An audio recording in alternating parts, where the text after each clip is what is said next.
Ayan mga idol, tutubles natin tong rim set na idol. Lalagyan muna natin ng duct tape yung rim para matibay. Ganito lang po ang proseso nito. Ayan, bubutasin lang po natin yung tapat ng pito.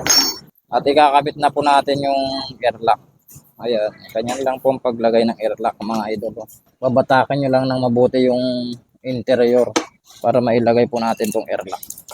Ganyan lang mga idol. Pagkatapos, lagay na po natin yung washer at saka nut. Siyempre, higpitan natin yung nut mga idol. Ayan, pagkatapos po natin higpitan yung nut, lalagyan po natin yan ng pampadulas. Ayan, lalagyan na po natin ng pampadulas para pag kinabit po natin yung gulong, lalapat po siya ng maganda. Hindi po siya magkakaroon ng singaw. Ito po yung purpose ng pampadulas, para makalapat ng mabuti yung gulong. Ganyan lang mga idol. Okay na yan mga idol. Yung gulong naman, lalagyan natin ng pampadulas.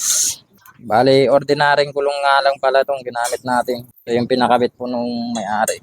So, ikakabit na po natin tong gulong, mga idol. Titignan lang natin yung rotation nito kung tama. Ayan. Panlikod to idol, no? Ayan. Dahil panlikod ito. Dahil malambot lang po itong gulong, kayang-kaya na natin kamayin to mga idol.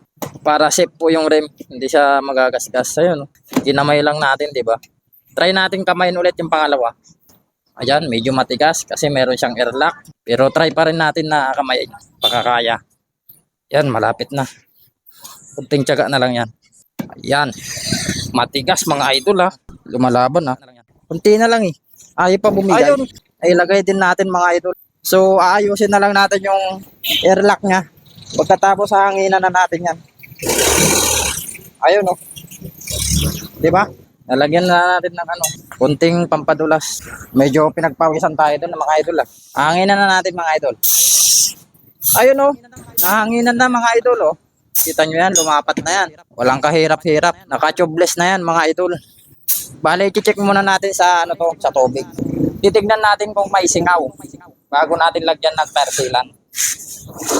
Para sigurado. Ayan mga idol ah. Walang bumubula. So ibig sabihin wala siyang singaw. Ayan, matigas na matigas yan. Oh, wala pang tersilan diyan pero wala siyang singaw. Pwede nga yan kahit di nalagyan ng tersilan eh. Pero mas maganda kasi kapag may tersilan para pag natusok, mayroon na pong babara doon sa butas. So okay na po. Lalagyan na po natin yan ng tersilan mga lods. Bago nating putulin yung sobra na air lock na linagay natin, lalagyan muna natin ng tersilan kahit kalahati lang. Dahil maliit lang yung gulong. Ayan, nalagay na po natin yung tersilan mga idol. So hahanginan na po natin yan at pwede na natin tanggalin yung sobra na air lock. Itong palawit na to. Ayan, tatanggalin na po natin yung air lock na sumobra mga idol. So ito lang po ang pagtanggal yan. So gamitan lang po natin ng plate. Ayan, para magandang tignan. Ayun oh, kabila naman. Ayan, okay na mga idol. So double check na lang natin ulit sa tubig. Walang kasingaw-singaw talaga yan mga idol. Oh, ganyan lang po ang pagcho-tubeless mga idol ng rim set. Oh, yan na po yung finished product niya ngayon. Good na po yan mga idol. May tersilan na rin yan. Oh, ayan, okay na po mga idol. Ayan idol, okay na yung mo. Yung rim set mo, naka-tubeless na. Ayan boss, okay na.